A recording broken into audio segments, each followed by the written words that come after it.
Ready to move in premium triplex villas at Kollur APR projects.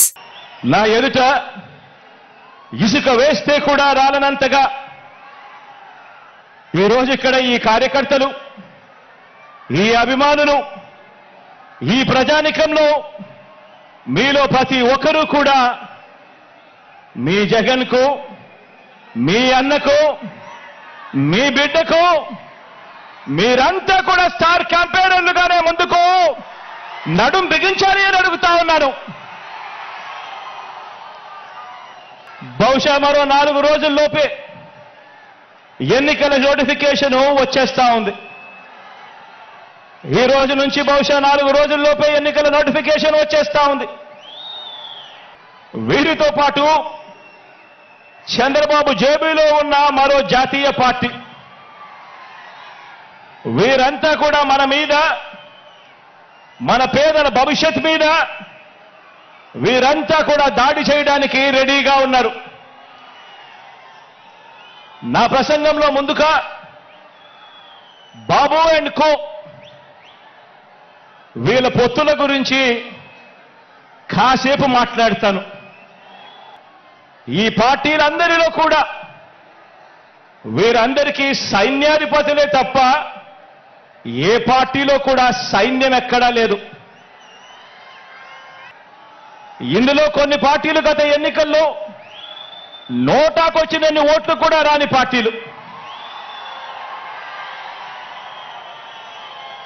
తమ స్వార్థం కోసం రాష్ట్రాన్ని అన్యాయంగా విడగొట్టిన పార్టీలు, రాష్ట్ర ద్రోహుల పార్టీలు, మరికొందరు ప్రజల చేతుల్లో చిత్తుగా ఓడిపోయిన పార్టీలు, ఓడిపోయిన వ్యక్తులు. ఇటువంటి వారందరూ కూడా మనకు పోటీగా అటువైపున ఉన్నారు. మనం 5 కోట్ల ప్రజల అండదండలతో ఇంటింటికి మంచి చేసి మనం ఈరోజు సిద్ధమని అంటా ఉంటే వారి వెనుక ప్రజలు లేరు కాబట్టి, చేసిన మంచి చెప్పుకునే పరిస్థితి లేదు కాబట్టి, అరడజన్ పార్టీలతో, అరడజన్ ఎల్లో మీడియా సంస్థలతో పొత్తులతోనూ, ఎత్తులతోనూ, జిత్తులతోనూ ఎక్కే గుమ్మం దిగే గుమ్మంగా వారు రాజకీయం నడుపుతా ఉన్నారు. ఒకప్పుడు ఇదే చంద్రబాబు నాయుడు గారి నోట్లో నుంచి మాటలు వచ్చేటివి, జాతీయ రాజకీయాలను తానే ఏలానని, స్టీరింగ్ కమిటీ చక్రం తానే తిప్పానని, ప్రధానుల్ని, రాష్ట్రపతుల్ని తానే నిర్ణయించానని ఒకప్పుడు ఇదే చంద్రబాబు ఊదరగొట్టేవాడు.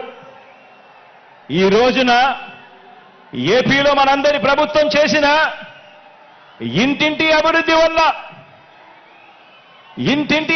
వల్ల, ఇంటింటికి చేసిన మంచి వల్ల మనకున్న ప్రజాబలం ముందు నిలబడలేక, మనతో నేరుగా తలబడలేక, ఏపీలో తన సైకిల్ చక్రం తిరగటం లేదని ఢిల్లీకి వెళ్లి దత్తపుత్రుడితో కలిసి పడిగాపులు కాసి ఢిల్లీలో మోకరిల్లుతా ఉన్న పరిస్థితులు ఈ రోజు చంద్రబాబు నాయుడు గారి పరిస్థితి.